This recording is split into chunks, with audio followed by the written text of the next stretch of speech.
Hey you, yeah you who clicked on this video. Thanks for giving our channel a shot. And if you will, please do us the honor of watching the video all the way through. Appreciate it. Now onto the video. Woo! So, House of the Dragon episode 4, King of the Narrow Sea. Boy, this was a good one. So let's get into it. So this episode starts off with Rhaenyra and Sir Criston listening to Lord Dundarian during basically a pageantry in which they're trying to get Rhaenyra hitched or at least betrothed to one of the lords of the Seven Kingdoms. And so the first person to come up is a really young lord from House Blackwood. And it's so funny because like he's this little kid, but he has like all this fire in him and he's just ready to go. And a fight breaks out, which causes Rhaenyra to leave. And in this fight, like little Blackwood holds his own, even killing the older lord that challenged him. So I thought that was interesting. And kind of also shows that none of these people really have any wartime experience, given that the significant age difference between little man and the larger attacker, and yet the larger guy is still lost. Then what do we have? Oh yeah, so then we have Viserys at King's Landing, and he's supposed to receive Rhaenyra, and then Daemon returns to court with the king, the crab guy's crown. After his victory over the crab feeder, he proclaims himself King of the Narrow Sea. But then he swears fealty to Viserys, and Viserys accepts him back with open arms. So this was a nice scene, even though Viserys is kind of a dumbass. Like, I don't know why he keeps fooling with Daemon like this. Daemon obviously has no intentions of really respecting his brother or respecting his crown, but rather is going to continue to try to challenge it. And we know this. That's why all the spectacle in coming back if that wasn't your aim. But, Viserys wants to see the best in his brother, and that's understandable. So then we have a feast in the large garden where Rhaenyra is still being a brat. She continues to be snarky towards her friend, even though Alicent has been trying to help her this entire time. And, the king is pissed. Like, she hasn't chosen a suitor. And, Alicent just wants her friend back and is super lonely as queen. So, I mean, it's just, like I said, I like Rhaenyra, but she is definitely like an asshole. Like, for real, for real. Now that she's of age, she's not a child anymore, those bratty behaviors are starting to really wear thin. So then Daemon and Rhaenyra have a talk about the future in High Valyrian, of course, because that's how they speak to each other. And, he gives her some good advice. Marry just like he did and keep the world spinning instead of trying to, throw the realm into chaos, basically. So the small council meets over Lord Corlys merging, or possibly merging his family with a family of Bravos, in basically betrothing his daughter to one of the Princess of Bravos. And this is a problem because, as the master of ships and the richest family in the realm, Lord Corlys Velaryon has a lot of sway, and if he starts moving his attention toward Bravos and away from Westeros, this definitely presents a large problem for the Seven Kingdoms. So Rhaenyra finds a note in her room, heads down through a secret passage where she finds Daemon. And of course, Daemon is basically taking her to Flea Bottom and to the pleasure houses and just, trying to show her a good time. But we know that there's ulterior motives because it's Daemon and it's a day that ends in Y. So Viserys bathes while Alicent tends to him, and we can see some of the different ailments that Viserys has, at least the physical manifestations of those ailments.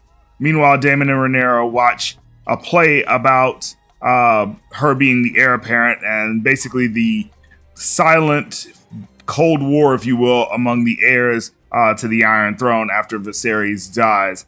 And I thought that this was interesting. It's definitely a big callback to the original series where they did this as well, and I really liked how this went. So after that, Rhaenyra steals something, she steals some fruit, and is confronted by the Gold Cloak.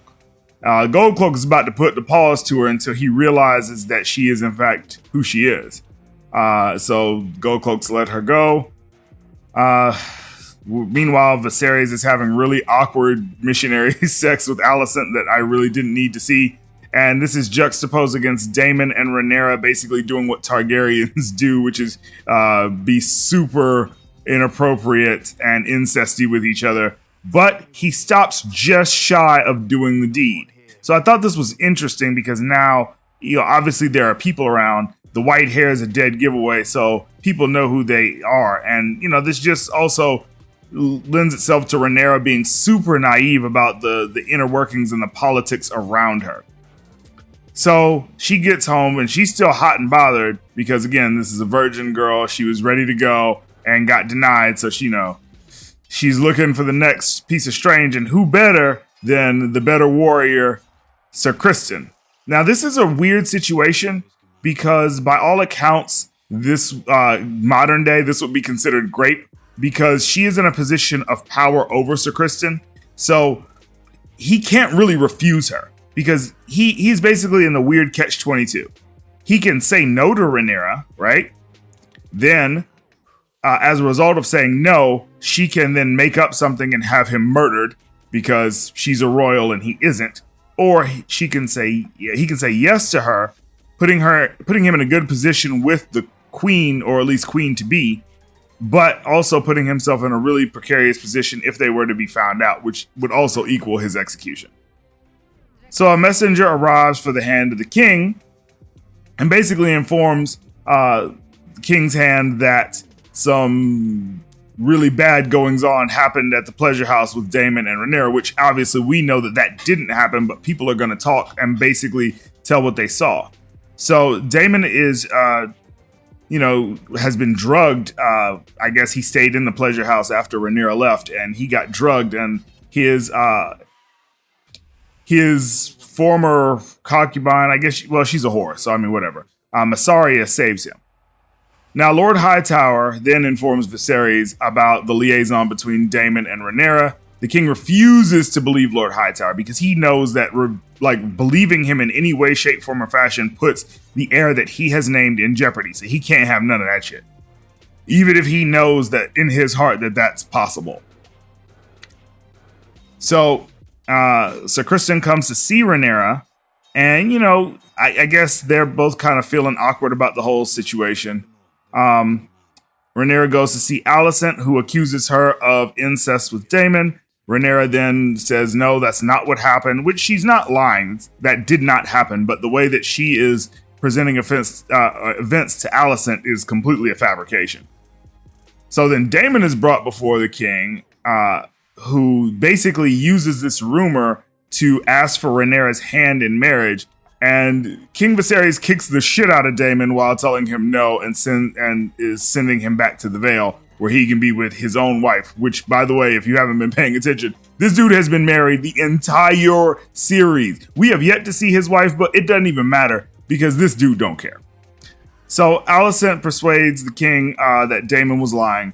Rhaenyra goes to see the king and he betroths her to Laenor Velaryon, which is the head of the Velaryon household's son. He's also a dragon rider. He was cool. We saw him in the battle against the crab feeder. He was awesome in that. So, I mean, I like Laenor Velaryon.